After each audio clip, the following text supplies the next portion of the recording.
Aktor Dimas Seto berduka setelah sang ayah, Syarifuddin Rahman Latif meninggal dunia. Ayah Dimas Seto sekaligus mertua Dini Aminarti meninggal dunia Sabtu, tanggal 21 Mei tahun 2022. Kepada awak media, Dimas Seto mengaku menemani sang ayah saat detik-detik terakhirnya. Masya Allah, meninggal ayah dipermudah, kata Dimas Seto saat menghadiri pemakaman jenazah ayahnya di TPU Tanah Kusir, Kebayoran Lama, Jakarta Selatan, Minggu, tanggal 22 April tahun 2022. Diakui Dimas, ia baru pertama kali menemani seseorang saat terakhirnya. Baru pertama kali ini saya melepaskan orang dari kondisi berat sampai pergi. Dan itu ayah saya sendiri, cuma sekali tarikan napas saja saya melihatnya, setelah itu selesai, kata Dimas Seto. Dimas Seto sedih kehilangan ayahnya, namun juga lega setelah orang yang dicintainya itu kembali pulang ke rumah Tuhan.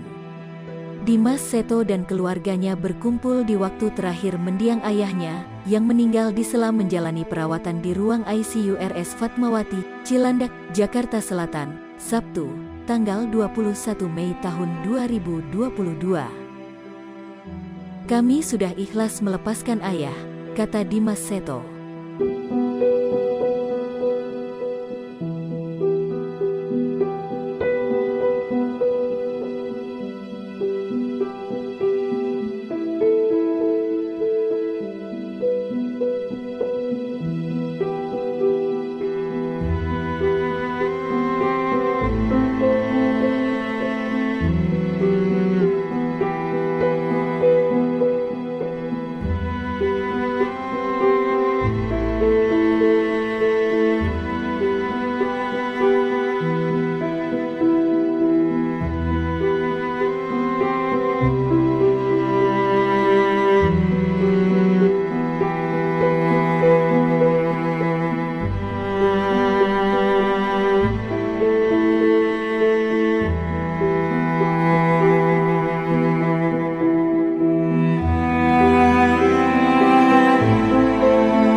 Hai pemirsa Sri Popo TV, jangan lupa komen, like, dan subscribe, serta tonton terus berita-berita terupdate lainnya ya.